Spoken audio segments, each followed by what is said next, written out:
এই জীবন কাহিনী সেই মহান ব্যক্তির, যার স্মৃতিতে এই স্মারক মন্দির নির্মিত হয়েছিল।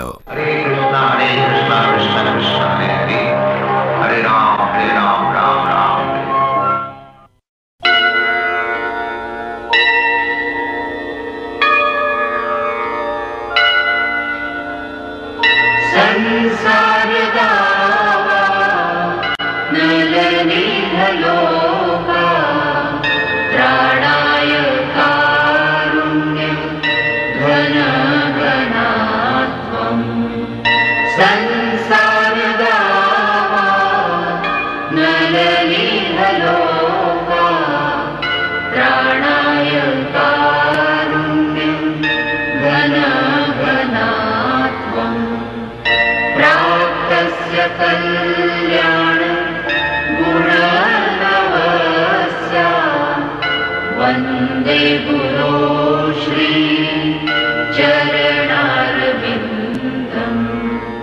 वन्दे गुरो श्री चरणारविन्दम् वन्दे गुरो श्री चरणारविन्दम् वन्दे गुरो श्री चरणारविन्दम् वन्दे गुरो श्री चरणारविन्दम्।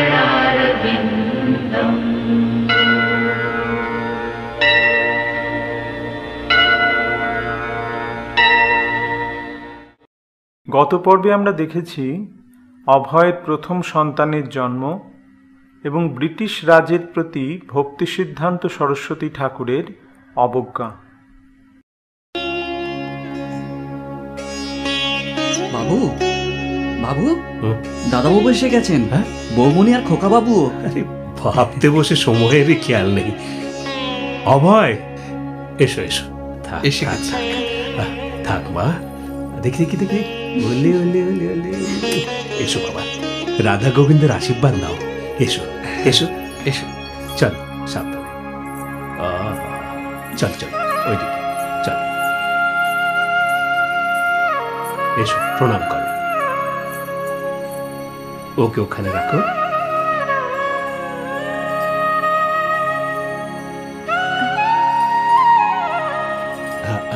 সাবধানে রেখো।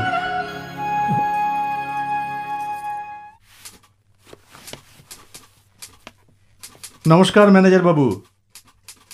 আরে নরেন, এসো বসো।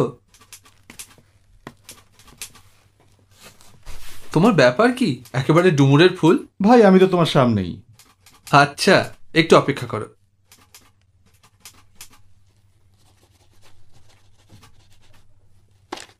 রামু। আগে বাবু, এটা সরকার বাবুকে দিয়ে এসো। আচ্ছা। আর শোনো, আগে জল আনো। আচ্ছা। তো কাজ হলো? কাজের আর কি, চলতেই থাকে। বলো কি খবর? তুমি আমার সঙ্গে যেতে পারবে? কোথায়? তোমায় একজনের কাছে নিয়ে যেতে চাই। নাও। কার কাছে? তিনি একজন মহাপুরুষ। রূপেণও আমার সঙ্গে গেছিল। কে তিনি? ভক্তি সিদ্ধান্ত সরস্বতী মহারাজ, একজন সাধু। না বাবা না, আমাকে মাফ করো। আমি কোনো সাধু টাধুর কাছে যেতে চাই না। অভয়, তুমি এসব ব্যাপারে আমাদের চেয়ে বেশি জানো।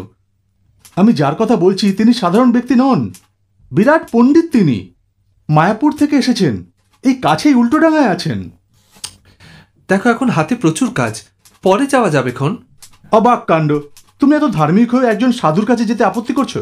নরেন, যদি সাধুই হন তাহলে এই কলকাতায় কি করছেন? এমন সাধু আমার দেখা আছে, ওসবে আমার আগ্রহ নেই।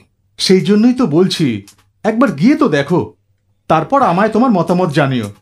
চলো না অভয়? আচ্ছা বেশ, তবে কেবল 5 মিনিটের জন্য। হ্যাঁ, তাই হবে। 5 মিনিটের জন্যই চলো। এখন চলো তো। আচ্ছা চলো। ঘোষবাবু, হ্যাঁ আমি একটু আসছি। হ্যাঁ হ্যাঁ, ঠিক আছে, আমি তো আছি।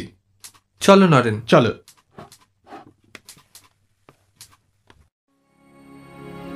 শ্রীচৈতন্য মহাপ্রভু আর তাঁর ভক্তদের মতো সর্বোত্তম হিতকারী, অতীতে, বর্তমানে আর ভবিষ্যতেও বিরল। পার্থিব জিনিসে মানুষ যে লাভের স্বপ্ন দেখে তা মানুষের পক্ষে ক্ষতিকারকও হতে পারে।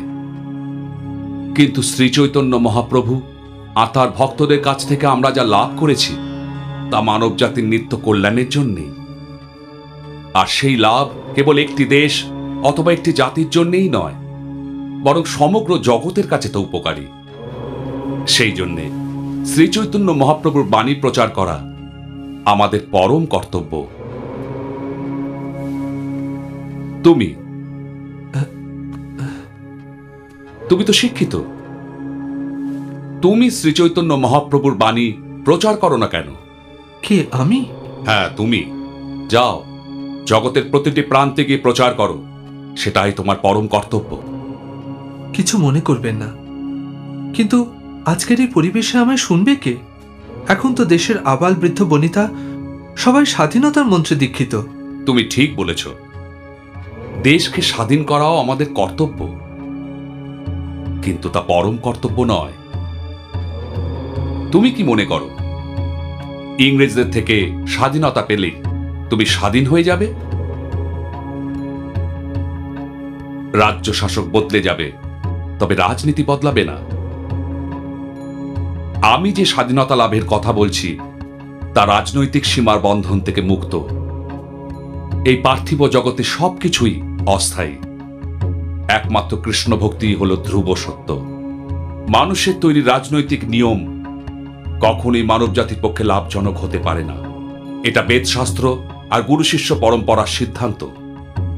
আর যখন মানুষ নিজের নশ্বর পার্থিব দেহ এবং জন্মভূমিকেই পূজ্য বলে মনে করে, তখন সে ভ্রমের আবর্তে হারিয়ে যায়। তখন এ জগতের কোনো প্রণেতাই তাকে এই মিথ্যে ধারণা থেকে বেরিয়ে আসতে দেয় না। শুধু মানুষই নয়, সকল জীবাত্মাই কেবল শ্রীকৃষ্ণের সেবাদাস। তাই মানব জাতির পরম কর্তব্য এই সার কথাটা বোঝা আর অন্যদের বোঝানো। কৃষ্ণ ভক্তি মানুষের রাজনৈতিক পরিবর্তনের জন্য প্রতীক্ষা করে থাকবে না। কৃষ্ণ ভক্তির প্রচার এতটাই জরুরি যে তা কোনো কারণেই থামানো যাবে না। সেই জন্য তোমাদের মতো উচ্চশিক্ষিত যুবকের এই কথাটা বোঝা আর অন্যদের বোঝানো অত্যন্ত প্রয়োজন। আচ্ছা, আজকের এই সমাবেশের এখানেই ইতি। হরে কৃষ্ণ। এবার আপনারা আমার সঙ্গে বলুন, হরে কৃষ্ণ কৃষ্ণ কৃষ্ণ হরে হরে, হরে কৃষ্ণ কৃষ্ণ কৃষ্ণ হরে হরে, হরে রাম রাম রাম হরে হরে, হরে রাম রাম রাম হরে হরে।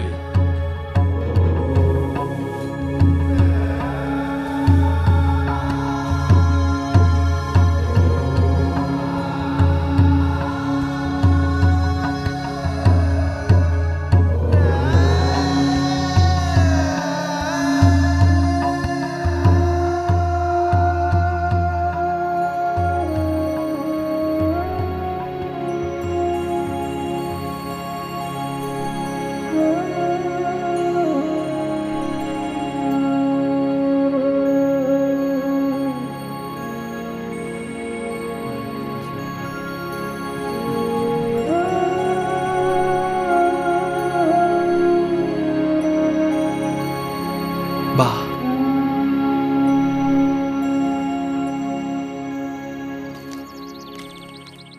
কি অভয়, কিছু বুঝলে? হ্যাঁ, শ্রী চৈতন্য মহাপ্রভুর বাণী ঠিক লোকই প্রচার হ্যাঁ, করছেন। আমিও এ ব্যাপারে একমত। হ্যাঁ, একদিন একান্তে দেখা করতেই হবে। আমার তো মনে হয় নরেন, উনি যা বললেন, এ কি?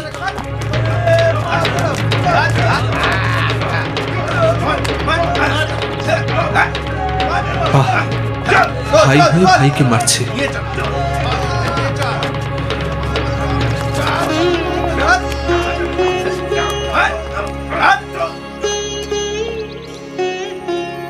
তুমি কি মনে করো ইংরেজদের থেকে স্বাধীনতা পেলেই তুমি স্বাধীন হয়ে যাবে? রাজ্য শাসক বদলে যাবে, তবে রাজনীতি বদলাবে না।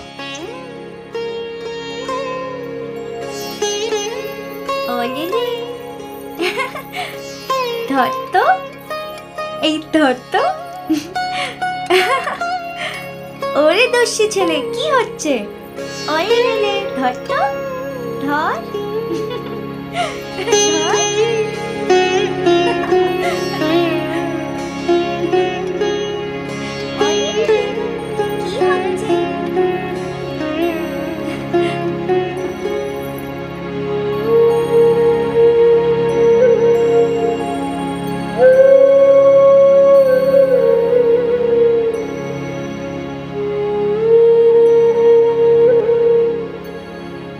আমি যে স্বাধীনতা লাভের কথা বলছি তা রাজনৈতিক সীমার বন্ধন থেকে মুক্ত।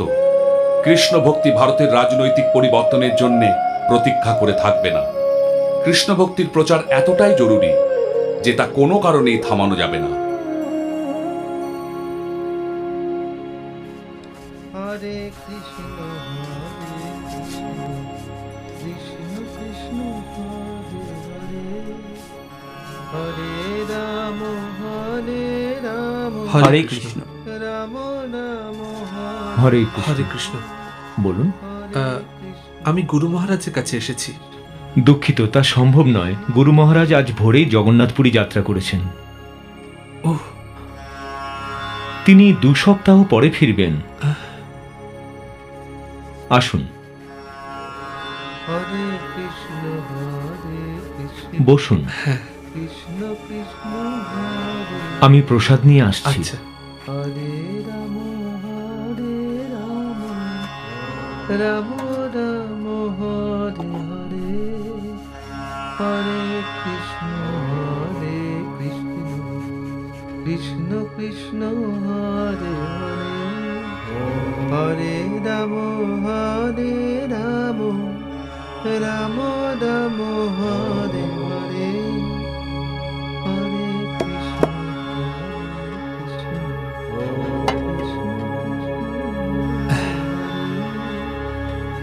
প্রসাদ গ্রহণ করুন। আগে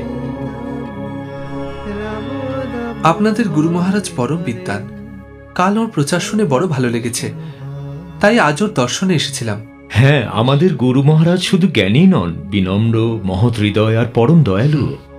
আর তিনি শ্রী চৈতন্য মহাপ্রভুর বাণী প্রচারের কাজে একনিষ্ঠ। আর তার পিতার প্রার্থনায় শ্রী জগন্নাথ দেব আমার গুরু মহারাজকে তার গৃহে প্রেরণ করেন, যাতে এই কার্য আরো অগ্রসর হয়। আমি শুনেছি ওর বাবা নাকি ডেপুটি ম্যাজিস্ট্রেট ছিলেন। হ্যাঁ, ঠিকই শুনেছেন আপনি। তার প্রকৃত নাম ছিল কেদারনাথ দত্ত, কিন্তু পরে গুরুর কাছে দীক্ষা নিয়ে শ্রীলা ভক্তি বিনোদ ঠাকুর নাম নেন। আজকাল এরকম শিক্ষিত মানুষ খুবই কম দেখা যায় যারা বৈষ্ণব ধর্ম প্রচার করেন। ইংরেজ শিক্ষার কারণবশত লোকে নিজের সংস্কৃতিকেই এখন ঘৃণা করে। কিন্তু শ্রীলা ভক্তি বিনোদ ঠাকুর কেবল বৈষ্ণবী হননি, পাশাপাশি অন্ধবিশ্বাস থেকে উৎপন্ন ভ্রম অপনোদন করে বৈষ্ণব বিচারধারাকে স্থায়ী করার প্রয়াস করেন। বৈদিক বিচারধারার গুরুত্ব স্থাপন করার জন্যে তিনি একা সব বিরোধীর বিপক্ষে বীর সৈনিকের মতো যুদ্ধ করেন, আর সেই কাজকেই আমাদের গুরুদেব এগিয়ে নিয়ে যাচ্ছেন। এটা 1911 সালের ঘটনা।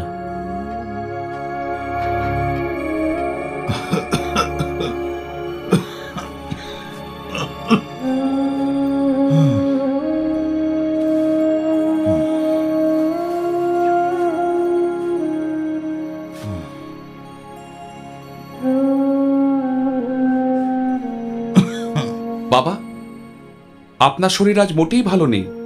আপনি কোথায় যাবার জন্য তৈরি হচ্ছেন? শরীরটা আজ সত্যি বইছে না, কিন্তু ব্রাহ্মণ সভায় যেতে হবে, বড় প্রয়োজন। না বাবা, আমি আপনাকে বেরোতে দেব না। বিমল প্রসাদ, ব্রাহ্মণ সভার ওই আমন্ত্রণ শুধু আমন্ত্রণই নয়, আমার কাছে এক আবাহনের মতো। তার কারণ আজ নির্ণয় করা হবে যে বৈষ্ণব আর ব্রাহ্মণদের মধ্যে সর্বোত্তম কে। সেই জন্যে আমায় পরাজিত করতে ব্রাহ্মণরা সেখানে বড় বড় পণ্ডিতদের একত্রিত করেছেন।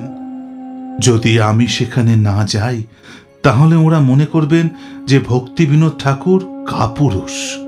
পরাস্ত হবার ভয় আসেনি। আমার যাওয়া খুবই দরকার। বিমল প্রসাদ, বাধা দিও না।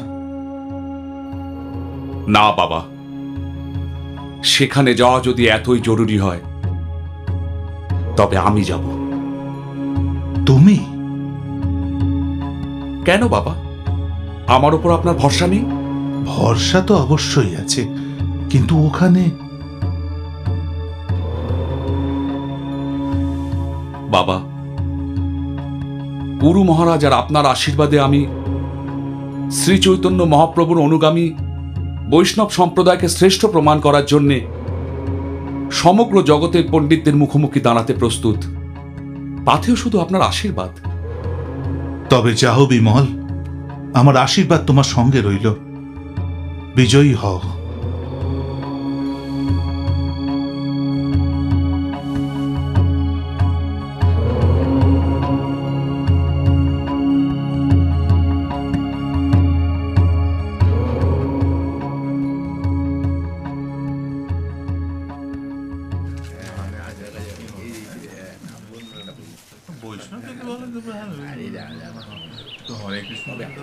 সবাই পণ্ডিতরা আসছে।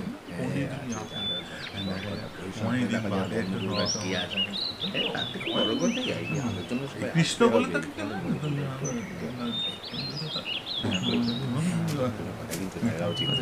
কি আসছে সবাই এরকম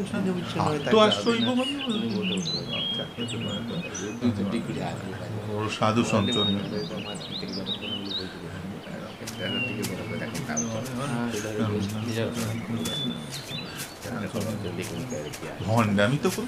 নমস্কার। আসুন আসুন। আপনি একা যে? ভক্তি বিনোদ ঠাকুর কোথায়? বাবা অসুস্থ, তাই আমায় পাঠিয়ে দিলেন। তিনি অসুস্থ? কেন, কি হয়েছে?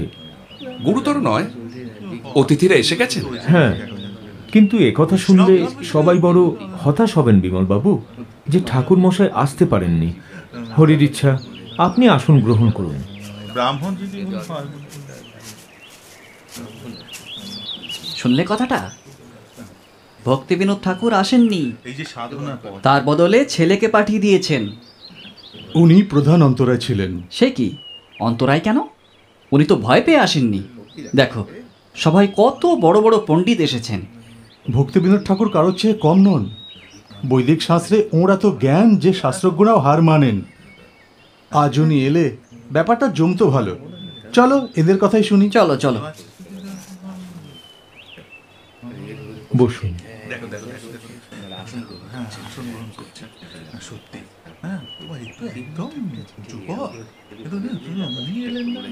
শ্রোতাগণ, আজকের এই সভা এবার আরম্ভ হচ্ছে।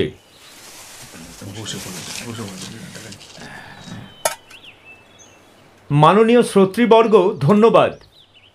আপনারা কষ্ট করে যে এত দূর এসেছেন তার জন্য সবার হয়ে আমি কৃতজ্ঞতা জানাচ্ছি। একথা আপনারা জানেন যে আজকের এই সভা ব্রাহ্মণ আর বৈষ্ণবদের মধ্যে মতভেদ দূর করার উদ্দেশ্যেই আয়োজিত। আজ এই সভার প্রধান বক্তা শ্রী ভক্তি বিনোদ ঠাকুর অসুস্থ হওয়ার দরুন আসতে পারেননি, কিন্তু তার বদলে তার পুত্র শ্রী বিমল প্রসাদ এসেছেন। তাই সভার প্রথমেই আমি তাকে আহ্বান করছি। বিমলবাবু, আসুন।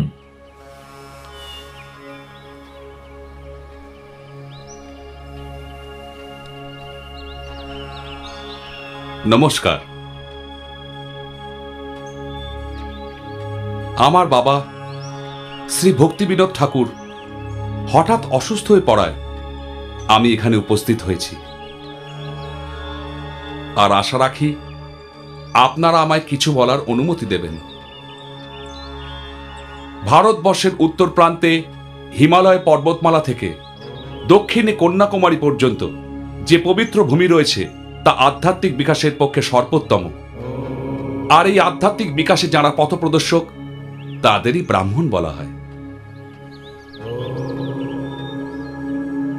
মহাভারতে লেখা আছে যে শুধু পৃথিবীর মানুষই নয়, স্বর্গলোকের দেবতারাও এদের প্রণাম করেন।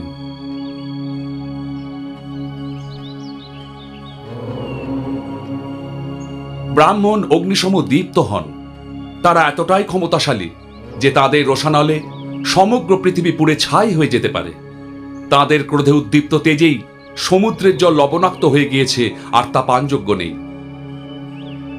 ব্রাহ্মণ আমাদের কাছে পরমারাধ্য দেবতা সমান।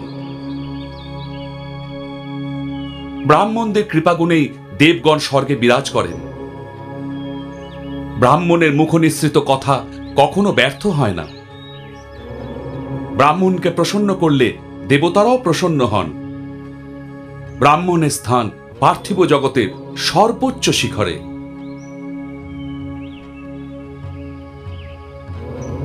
এতে কোনো সংশয় নেই যে ব্রাহ্মণ সৎকর্মই করেন,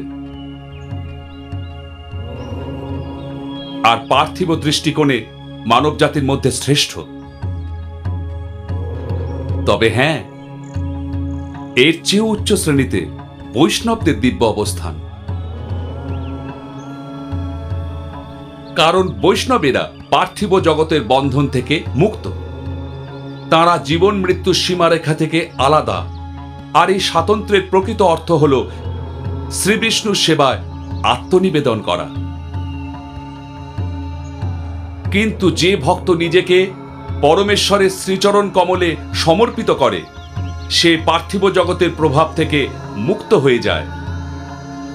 তাই তার স্থান সৎকর্মকারীদের থেকেও উচ্চে। আর এরকম দুর্লভ জীবাত্মাই বৈষ্ণব নামে খ্যাত।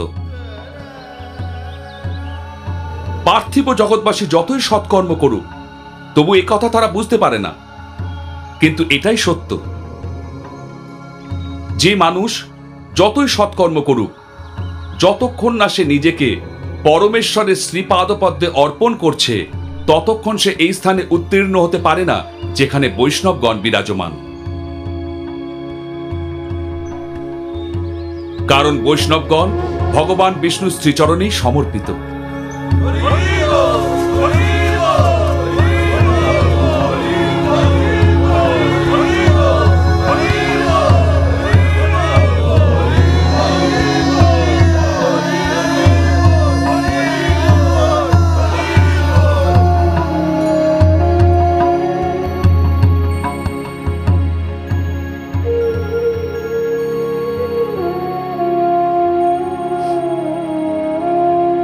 এ কি আপনার চোখে জল?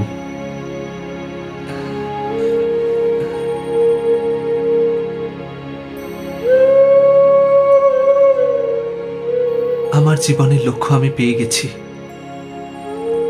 আজ থেকে শ্রীলা ভক্তি সিদ্ধান্ত সরস্বতী ঠাকুরই আমার গুরুদেব।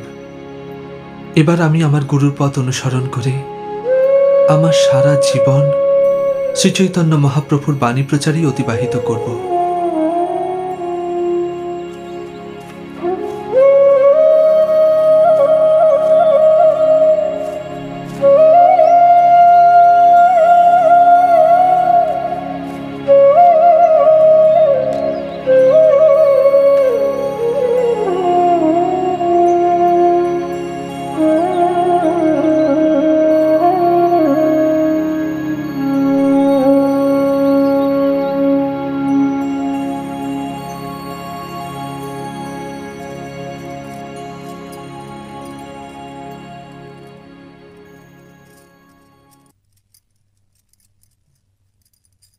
তোমার শরীর ভালো আছে তো?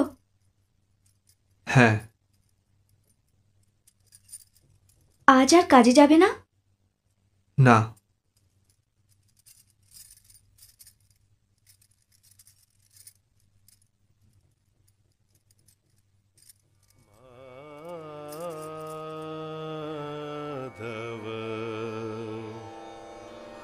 बहुत मिन्नते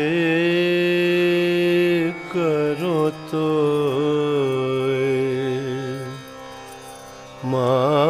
माधव, बहुत मिन्नते करो तो दे तुलसी तिल ए देह समर्पिल दया जानी ना छोड़ोगी मोय माधव, बहुत मिन्नते करो तो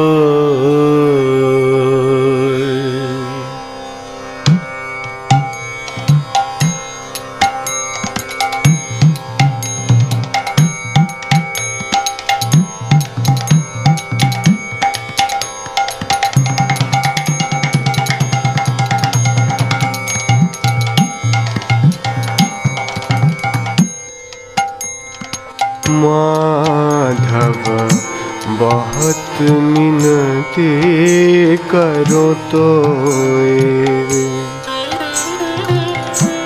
दे तुलसी तिला ए देहा समर्पिला दया जानी ना छोड़ बिमोए माधव बहुत मिनती करो तो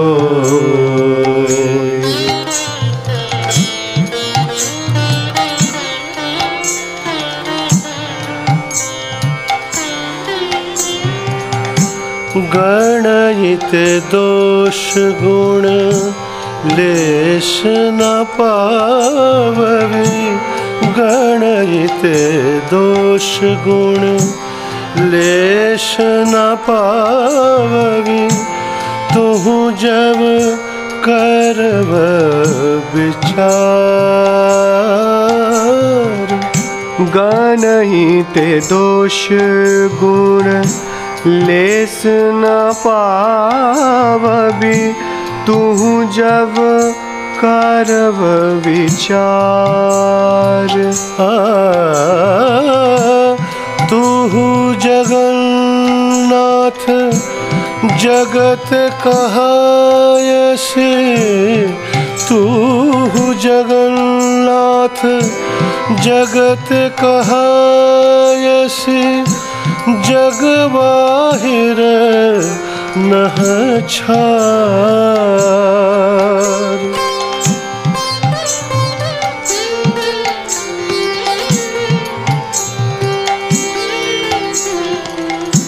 किए मानुष पशु पक्षी जन्मिए किए मानुष पशु पक्षी जन्मिए अथवा कीट पतंग कर्म विपाके गतागति केवल मति रहु तुआ पर संग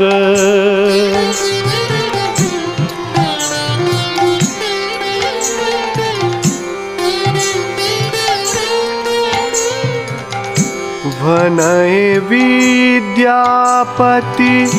अतिशय कातर तरयित यह भव सिंधु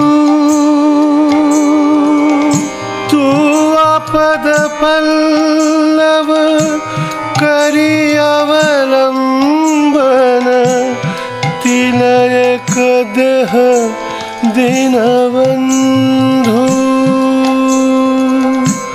तिलक देह दीनबंधु तिलक देह दीनबंधु